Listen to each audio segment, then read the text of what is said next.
Hello students. आज हम आपकी 8th क्लास की हिंदी की वर्कशीट नंबर 12 करने वाले, जो कि 5 नवंबर के लिए है। सभी बच्चे यहाँ अपना नाम लिखेंगे, यहाँ अपने कक्षा अध्यापक का नाम लिखेंगे। तो देखिए, हम इसमें पढ़ रहे थे चिट्ठियों की अनूठी दुनिया। तो देखिए, आज देश में ऐसे लोगों की कमी नहीं है जो अपने पुरखों की चिट्ठियों को सहेज और संजोकर विरासत के रूप में रखे हुए हैं। ठीक है, ऐसे बहुत लोग हैं जो अपने पुरखों की चिट्ठियों को सहेज कर संजो कर रखे हुए हैं विरासत के रूप में। या फिर बड़े बड़े लेखकों, पत्रकारों, उद्यमी, कवि, प्रशासक, सन्यासी या किसान, इनकी पत्र रचनाएं अपने आप में अनुसंधान का विषय होती हैं। ठीक है, लेखक हुए, कवि हुए, प्रशासक हुए, इनके जो पत्र होते हैं अपने ही अनुसंधान का क्या होते हैं, विषय होते हैं। अगर आप आज जैसे संचार साधन होते तो अगर आज जैसे संचार साधन होते तो पंडित नेहरू अपनी पुत्री इंदिरा गांधी को फ़ोन करते, पर तब पिता के पत्र पुत्री के नाम नहीं लिखे जाते। ठीक है, अगर पंडित नेहरू आज होते और फ़ोन होता उस समय, तो वो क्या करते, अपनी पुत्री को फ़ोन करते। ठीक है, पत्र नहीं लिखते। जो देश के करोड़ों लोगों के प्रेरणा देते हैं, जो पत्र होते हैं देश के करोड़ों लोगों को देते हैं, प्रेरणा देते हैं, जो संजो कर रखे हुए होते हैं। ठीक है, पत्रों को तो आप सहेज कर रख लेते हैं, पर एसएमएस संदेशों को आप जल्दी ही भूल जाते हैं। ठीक है, पत्र तो संजो कर रख लेते हैं, लेकिन एसएमएस संदेश को नहीं याद रखते, आप भूल जाते हैं। कितने संदेशों को आप सहेज कर रख सकते हैं? तमाम महान हस्तियों की तो सबसे बड़ी यादगार या धरोहर उनके द्वारा लिखे गए पत्र ही होते हैं। तमाम जितनी महान हस्तियाँ, उनसे सबसे ज़्यादा यादगार धरोहर क्या, उनके पत्र लिखे हुए, जो उन्होंने पत्र लिखे। क्या था, भारत में इस श्रेणी में राष्ट्रपिता महात्मा गांधी को सबसे आगे रखा जा सकता है। महान श्रेणी व्यक्तियों की श्रेणी में जो सबसे जाकर किसको रखा जा सकता है? महात्मा गांधी को। इनके सबसे ज़्यादा पत्र जो लोगों ने संजो कर रखे हैं। कहता है, दुनिया के तमाम संग्रहालय जानी मानी हस्तियों के पत्रों का अनूठा संकलन भी है। जितने भी संग्रहालय हैं, जानी मानी हस्तियों के पत्र वहाँ पर उनमें रखे होते हैं। तमाम पत्र देश, काल और समाज को जानने समझने का असली पैमाना होते हैं। जितने पत्र होते हैं वो उस समय के पुराने टाइम समाज को जानने का और समझने का असली पैमाना होते हैं। कहते हैं, भारत में आज़ादी के पहले महासंग्राम के दिनों में जो कुछ अंग्रेज अफसरों ने अपने परिवार जनों को पत्र में लिखे, वे आगे चलकर बहुत ही महत्व की पुस्तक तक बन गए। इन पत्रों ने साबित किया कि यह संग्राम कितनी जमानी मजबूती लिए हुए हैं। ठीक है, ये कहता, महात्मा इस गांधी के इस दुनिया भर के तमाम पत्र केवल महात्मा गांधी इंडिया लिखे जाते थे। कहता है, महात्मा गांधी के दुनिया भर में जितने पत्र आते थे महात्मा गांधी को, उन सब पे क्या लिखा होता था? सिर्फ महात्मा गांधी इंडिया लिखा होता था। क्या लिखा होता था जी? महात्मा गांधी इंडिया। ठीक है, क्योंकि उनका कोई परमानेंट एड्रेस तो था नहीं, कभी यहाँ रहते थे, कभी यहाँ आंदोलन, कभी वहाँ आंदोलन। ठीक है, पूरे देश का भ्रमण करते रहते थे वो। ठीक है जी, तो इसलिए महात्मा गांधी के दुनिया भर के तमाम पत्र केवल किस नाम से आते थे? महात्मा गांधी इंडिया लिखा होता था। और वह जहाँ भी रहते थे वहाँ तक पहुँच जाते थे। आज़ादी के आंदोलन की कई अन्य दिग्गज हस्तियों के साथ भी ऐसा ही होता था। अंग्रेज़ों के पास देश विदेश, देश दुनिया में बड़ी संख्या में पत्र पहुँचते थे, पर पत्रों का जवाब देने के मामले में उनका कोई जोड़ नहीं था। ठीक है, गांधी के पास बहुत पत्र पहुँचते थे देश विदेश से, लेकिन उन जवाब देने के मामले में उनका कोई सानी नहीं था। ठीक है जी, जोड़ नहीं था। कहा जाता है कि जैसे ही उन्हें पत्र मिलता था उसी समय वे उसका जवाब भी लिख देते थे। अपने हाथों से ही ज़्यादातर पत्रों का जवाब देते थे।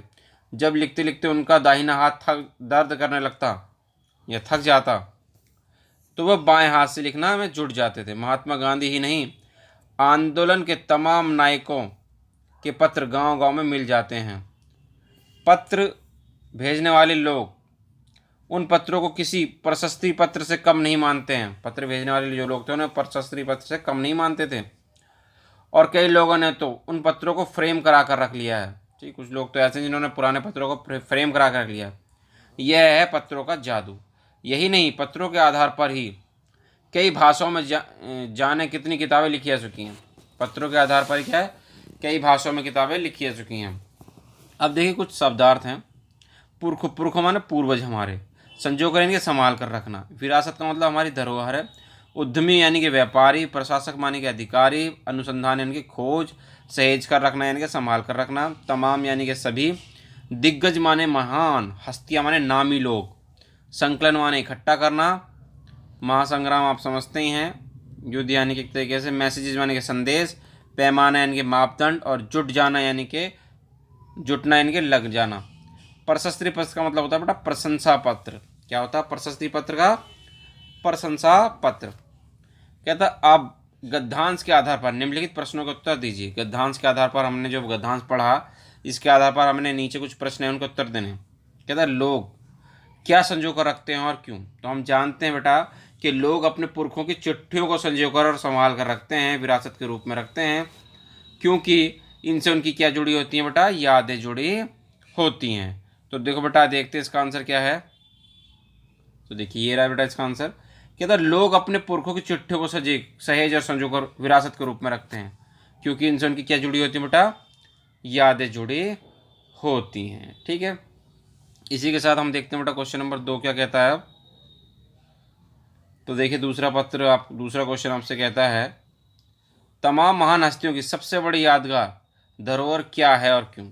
जितनी भी महान हस्तियां हैं उन सबसे बड़ी यादगार उनकी क्या है और क्यों? कहता तमाम महान हस्तियों की सबसे बड़ी यादगार धरोहर उनके द्वारा लिखे गए पत्र ही हैं, क्योंकि उनके द्वारा लिखे गए पत्र लोगों को आज भी क्या देते हैं? प्रेरणा देते हैं। ठीक है बेटा, आज भी जो महान हस्तियां हैं उनके द्वारा लिखे गए पत्र क्या हैं? उनकी सबसे बड़ी धरोहर है, क्योंकि वो पत्र क्या देते हैं? लोगों को प्रेरणा देते हैं। तो देखते हैं बेटा इसका आंसर क्या है। इस तरह से लिखेंगे बेटा इसका आंसर। क्या था? तमाम महान हस्तियों की सबसे बड़ी यादगार या धरोहर उनके द्वारा लिखे गए पत्र ही हैं, क्योंकि उनके द्वारा लिखे गए पत्र लोगों को आज भी प्रेरणा देते हैं। ठीक है बेटा, अब देखते हैं क्वेश्चन नंबर 3 क्या कहता है हमसे। तो देखिए 3 कहता है दुनिया भर में सभी पत्र महात्मा गांधी के लिए किस पते से आते थे और क्यों? किस पते से आते थे भैया? ये पता लिखा होता था महात्मा गांधी इंडिया। क्यों लिखा होता था? क्योंकि उनका कोई परमानेंट एड्रेस नहीं था, निश्चित स्थान नहीं था। वो कभी इस आंदोलन के चक्करों में इधर उधर पूरे देश में भ्रमण करते रहते थे। ठीक है बेटा, तो देखते हैं इसका आंसर। तो देखिए ये है इसका आंसर बेटा, दुनिया भर के सभी पत्र महात्मा गांधी के लिए पता महात्मा गांधी इंडिया लिखकर आता था, क्योंकि गांधी जी के रहने का एक निश्चित स्थान नहीं था। ठीक है, वह आंदोलन के लिए इधर उधर पूरे देश में क्या करते रहते थे? भ्रमण करते रहते थे। और पत्र देखिए जहाँ पर भी होते थे वहीं पहुँच जाता था। ठीक है, जहाँ पर भी गांधी जी होते थे वहीं पत्र पहुँच जाया करता था। अब देखते हैं क्वेश्चन नंबर 4 क्या कहता है बेटा। कहता पत्रों का जादू क्या है? तो हमने जाना था बेटा पत्रों का जादू क्या है, कि पत्र भेजने वाले लोग उन पत्रों को किसी प्रशस्ति पत्र से कम नहीं मानते थे, और कई लोगों ने तो उन पत्रों को फ्रेम करा कर रख रखा है, और यही तो है क्या? आपके पत्रों का जादू। तो देखिए क्या लिखेंगे इसका उत्तर, देखिए किस तरह से लिखेंगे। चौथा कहता पत्र भेजने वाले लोग उन पत्रों को किसी प्रशस्ति पत्र यानी कि प्रशंसा पत्र से कम नहीं मानते थे, और कई लोगों ने तो उन पत्रों को फ्रेम है बेटा, ये प्रेम नहीं है, क्या है यहाँ पर? ये फ्रेम कराकर रख लिया है। यह है पत्रों का जादू। ठीक है बेटा, अब देखते हैं क्वेश्चन नंबर 5 क्या कहता है। कहता गतिविधि है, कुछ शब्द तथा शब्दांश अन्य शब्द के साथ जुड़कर नए शब्द बनाते हैं। कुछ शब्द जो होते हैं अन्य शब्द के साथ मिलकर नए शब्द बनाते हैं। नीचे घेरे में दिए गए शब्द को कुछ और शब्दों के साथ जोड़कर उदाहरण समझकर नए शब्द बनाइए। जैसे पत्र दे रखा है, पत्र का इन्होंने क्या लिख दिया? प्रशस्ति पत्र। तो पत्र के साथ मिलकर एक और नया वर्ड लगा दिया इन्होंने। तो हम यहाँ पर ये जो 1 2 3 4 5 जगह खाली हैं, 5 जगह हम कुछ भी हम लिख देंगे। जैसे कि प्रार्थना पत्र लिख दें, अभिनंदन पत्र लिख दें, स्वीकृति पत्र लिख दें, औपचारिक पत्र लिख दें, या समाचार पत्र भी हमारे होते हैं, लिख सकते हैं, नहीं लिख सकते हैं। इसी तरह से बेटा इसमें भी इक का क्या बना रखा है? व्यापारिक।